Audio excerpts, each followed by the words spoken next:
কমলানন্দবর্ধক মোক্ষ সুধা প্রদায়ক অবনী সম্ভূত দুঃখহারি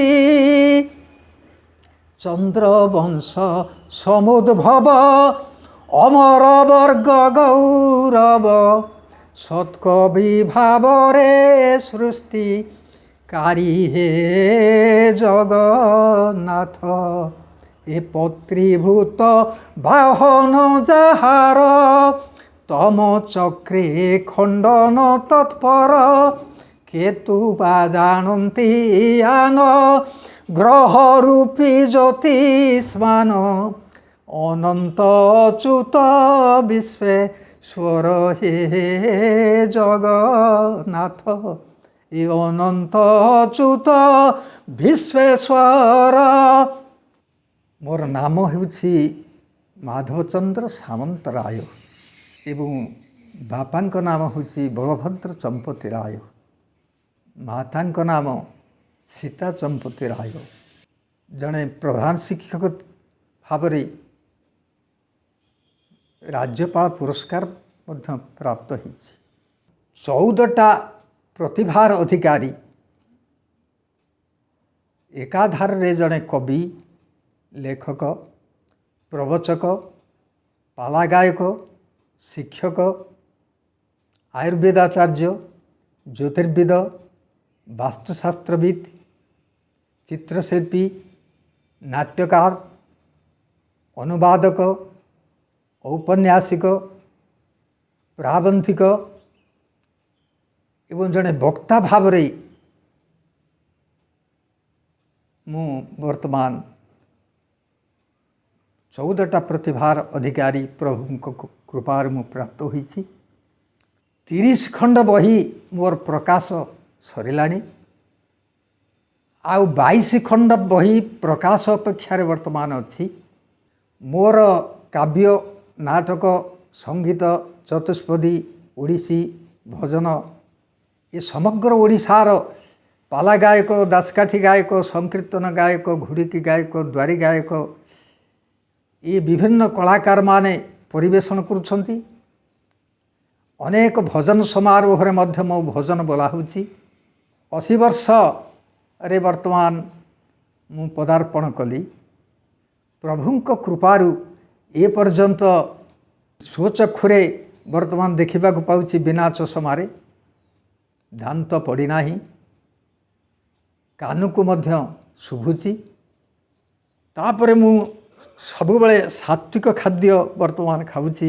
ମୋର ପାନ ନାହିଁ, ବିଡ଼ି ନାହିଁ, ସିଗାରେଟ୍ ନାହିଁ, ଗୁଡ଼ାଖୁ ନାହିଁ, ଗଞ୍ଜେଇ ନାହିଁ, ଅଫିମ ନାହିଁ, ମଦ ନାହିଁ, ମାଛ ମାଂସ ନାହିଁ, ସମ୍ପୂର୍ଣ୍ଣ ନିରାମିଷ ଆହାର ମୁଁ ବର୍ତ୍ତମାନ କରୁଛି। ଏବଂ ପ୍ରଭୁଙ୍କ କୃପାରୁ ମୁଁ ତ ଶିକ୍ଷକତା କରୁଥିଲି। ମୋର 2ଟି ପୁଅ ଏବଂ 3ଟି ଝିଅ। ମୁଁ ଯେତେବେଳେ ମାଟ୍ରିକୁଲେସନ୍ କ୍ୟାରିୟରରୁ ମୁଁ କାବ୍ୟ କବିତା ରଚନା କରିବା ମୁଁ ଆରମ୍ଭ କଲି। ତେଣୁ ସାହିତ୍ୟ ପ୍ରତି ମୋର ଅନୁରାଗ ଥାଏ। ତେଣୁ ମାଟ୍ରିକୁଲେସନ୍ ପାସ୍ ପରେ ମୁଁ ଚିନ୍ତା କଲି ଯେ ପାଲା ଗାଇବା।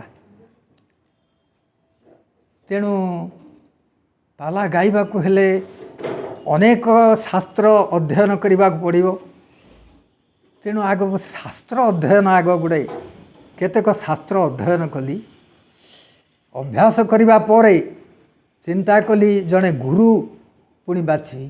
ମୁଁ ଆମ ଖଣ୍ଡପଡ଼ାର କେବଳ ନୁହେଁ ସମଗ୍ର ଓଡ଼ିଶାର ଜଣେ ଶ୍ରେଷ୍ଠ ଗାୟକ କେଶରୀ ସ୍ୱର୍ଗତ ଉଦୟନାଥ ରଥ ଶର୍ମା, ଯିଏକି ଜଣେ ସୁନାମଧନ୍ୟ ଗାୟକ, ତାଙ୍କୁ ଗୁରୁ ରୂପେ ମୁଁ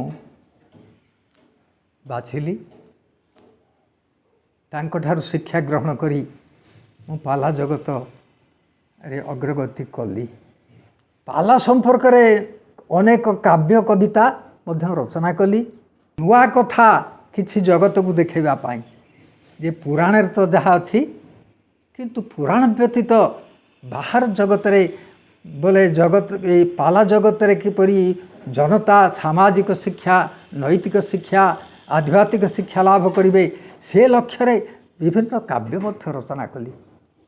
प्रभुंकर एभली करुणा हला जे आश्चर्य काव्य कविता सब रचना हला एवं संस्कृत श्लोक मध्य रचना करने को लगिली। संस्कृत रे सेते ज्ञान मोर नाही किंतु प्रभुंकर कि कृपा रहिला ता मु कहि पारुनी। तेणु संस्कृत श्लोक एभली भाव रे रचना हला आश्चर्यजनक रचना। से तीनोटी श्लोक केवल तीनोटी बही रे मोर प्रकाश पाई तीनोटी गीतिनाट्य गीतिनाट्य नीलमाधव अरे नीलमाधव आम कंटिलो निकटस्थ आम निकटरत नीलमाधव ठाकुर तांको उद्देश्य रे गोटे श्लोक लिखिली मंगलाचरण। जतपाद पंकजन खात निःसृता च गंगा जशंख चक्र गदा शोभित शांत हस्त ब्रह्माद्रिवासीन तटं च महानदीस्थं श्रीनीलमाधवमहं शरणं व्रजामि। तापर गीतिनाट्य गिरी गोवर्धन पूजा उद्देश्य रे से मंगलाचरण प्रांत अनुप्रास गोटे लिखिली। सजल जलद नीलम मस्तके बरही चूलम सकल दनुज कालम गोप गोपाल बालम तड़ीदीव पीत चेलम शोभित गुंजमालम श्रितनिपतरुतलम नौमि श्री नंदबालम। तापरे अमर शहीद बोले कंदर्प को जाली देथिले जो शिव तांको कोपाग्नि रे से गोटे गीतिनाट्य रचना करी से शिवंक उद्देश्य रे गोटे मंगलाचरण मध्य लिखी। मोर टिके स्मरण होनी वर्तमान से मंगलाचरणटा खाली धर धर अरे से मंगलाचरण होभली श्लोक एते पांडित्य आसला केमती मुझे रचना कली तो कल्पना करि पारुनी। 6टा संस्कृत काव्य ओडिया अनुवाद कली। माघ काव्य शिशुपालबद्ध माघ काव्य को अनुवाद कली। भारवी किरातार्जुनियम ता से काव्य को अनुवाद कली। रघुवंश दिलीप गोचारण कुमार संभव तारकासुरबद्ध तापरे श्रेष्ठ काव्य दीटा राघव पांडवीयम ताकू रचना कली।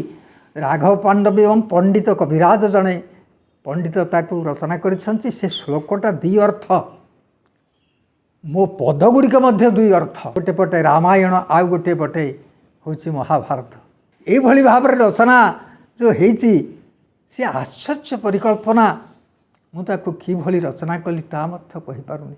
कवि सम्राट उपेन्द्र भंजक को मु अनुकरण करी तांको काव्य उपरे अनुकरण करके मु रचना करे सब काव्य। कवि सम्राट उपेन्द्र भंज वैदेश विलास बवाद्यानुप्रास खंडे काव्य लिखिले। मु बवाद्यानुप्रास 4टा काव्य लिखिली। आद्यरे ब प्रांतरे र गोटे काव्य लिखिली। प्रांतरे र गोटे काव्य लिखिली। तापरे भंज लिखिले सुभद्रा परिणय स अनुप्रास मु लिखिली सत्यसंध संवरण स आद्यानुप्रास। भंज केवल तालवेश मूर्धनेश दंतस 3 स प्रयोग करिसंती किंतु मोर मौलिकता रक्षा करने को जाई केवल दंत्यस वर्ण रे 100 पदरे सत्यसंध संवरण ए काव्य मु रचना कली। भंज लिखिले कला कौतुक क अनुप्रास मु लिखिली कमल कुमारी क अनुप्रास। भंज लिखिले प्रेम सुधानिधि मु प्रेम मंदाकिनी एवं प्रेम पीयूष 2टी काव्य रचना कली। भंज लिखिले रसपंचक मु मध्य रसपंचक गोटे काव्य लिखिली। कचट तपर गोटे काव्य लिखिली। आद्यरे र प्रांतरे र गोटे काव्य लिखिली। एभली अनेक काव्य रचना कली भंजंकर अनुकरण। तापर भंज 10टा अर्थ विशिष्ट केवल भंज ओडिया साहित्य रे केवल रचना करिसंती आउ कौनसी कवि ए जावत लिखि नाहांती।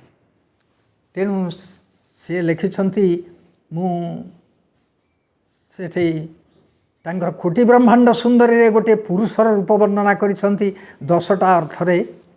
କଣ୍ଠ ଶଙ୍ଖ ଜିନ୍ତ ମନ୍ଦର ତାଳମେ ବରାହ ବର ଅଭିତ ସେନର କେଶରୀ ବଳି ଧ୍ୱଂସକାରୀ ସହସ୍ରକର ବିଜିତରେ ସହି ରାମ ମୂର୍ତ୍ତି ବଳ ଖ୍ୟାତ ମହିରେ ସହି ବୁଦ୍ଧ ଗୁଣେ ଚନ୍ଦ୍ରହାସ ସହିରେ ସହି ବିଷ୍ଣୁ 10 ରୂପ ଏକେ ବହିରେ ସହି। ଗୋଟେ ପୁରୁଷର ରୂପ ବର୍ଣ୍ଣନା କରିବାକୁ ଯାଇ ଭଗବାନଙ୍କର 10 ଅବତାର ତାଙ୍କ ଦେହରେ ସେ ନ୍ୟାସ କରିଛନ୍ତି। ମୁଁ ସେଇଭଳି ଚିନ୍ତା କଲି ଯେ ମୁଁ ଗୋଟେ 10 ଅର୍ଥ ବିଶିଷ୍ଟ ଲେଖିବି। ତେଣୁ ଜଗନ୍ନାଥଙ୍କର ଅର୍ଥ ଆସିବ ଏବଂ ନବଗ୍ରହ ଅର୍ଥ ଆସିବ। ମୁଁ ପଞ୍ଚମ ବରାଡୀଶ୍ୱରରେ ଗୋଟେ ପଦ ଲେଖିଲି। କମଳାନନ୍ଦ ବର୍ଦ୍ଧକ ମୋକ୍ଷ ସୁଧା ପ୍ରଦାୟକ ଅବନି ସମ୍ଭୂତ ଦୁଃଖହାରି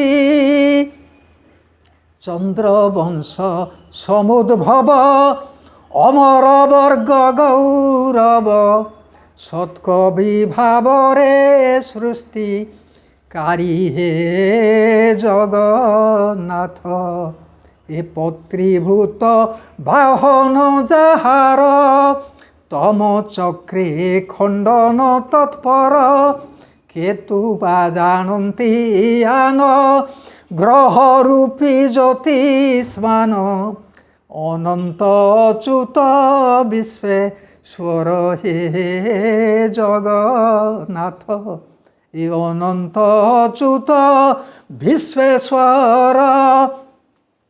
କମଳାନନ୍ଦ ବର୍ଦ୍ଧକ କମଳ ଯେ ପଦ୍ମପୁଷ୍ପ ପଦ୍ମପୁଷ୍ପର ଆନନ୍ଦ ବର୍ଦ୍ଧକ ରବି ମହାଗ୍ରହ ସୂର୍ଯ୍ୟ ଆସିଲେ। କମଳାନନ୍ଦ ବର୍ଦ୍ଧକ କମଳା ଯେ ଲକ୍ଷ୍ମୀ ଲକ୍ଷ୍ମୀଙ୍କର ଆନନ୍ଦ ବର୍ଦ୍ଧକ ଜଗନ୍ନାଥ ମହାପ୍ରଭୁ ଆସିଲେ। କମଳାନନ୍ଦ ବର୍ଦ୍ଧକ ମୋକ୍ଷ ସୁଧା ପ୍ରଦାୟକ ସୁଧାକର ଚନ୍ଦ୍ର ମହାଗ୍ରହ ଆସିଲେ। ମୋକ୍ଷ ରୂପକ ସୁଧା ପ୍ରଦାୟକ ଜଗନ୍ନାଥ ମହାପ୍ରଭୁ ଆସିଲେ।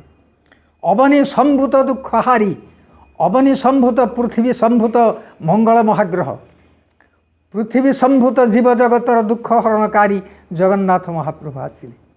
ଚନ୍ଦ୍ରବଂଶ ସମୁଦ୍ଭବ ଚନ୍ଦ୍ରବଂଶରୁ ଚନ୍ଦ୍ରଙ୍କ ଠାରୁ ଉତ୍ପତ୍ତି ବୁଦ୍ଧ ମହାଗ୍ରହ ଚନ୍ଦ୍ରବଂଶ ସମୁଦ୍ଭବ କୃଷ୍ଣଚନ୍ଦ୍ର ରୂପୀ ଜଗନ୍ନାଥ ମହାପ୍ରଭୁ ଆସିଲେ।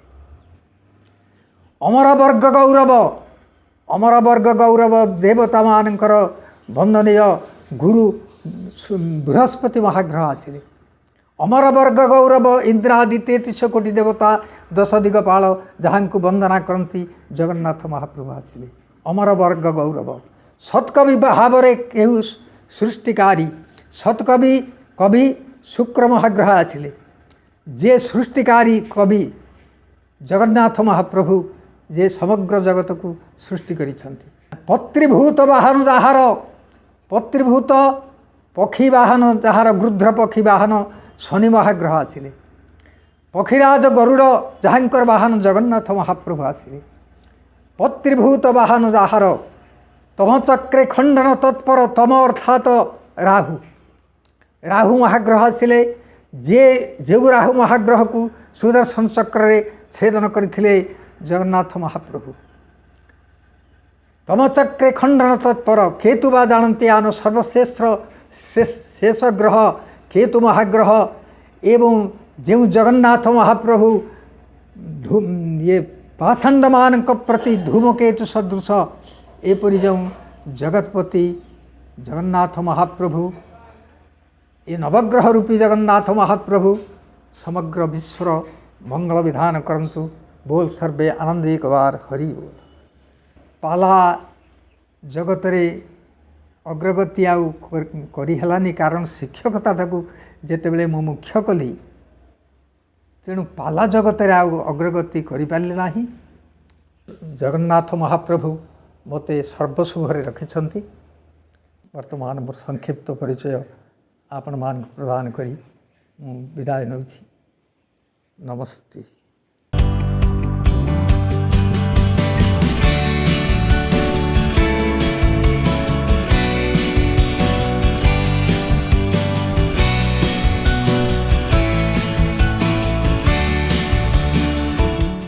अधिकरू अधिक पाला देखिबा पई आमो चैनल सब्सक्राइब करंतु।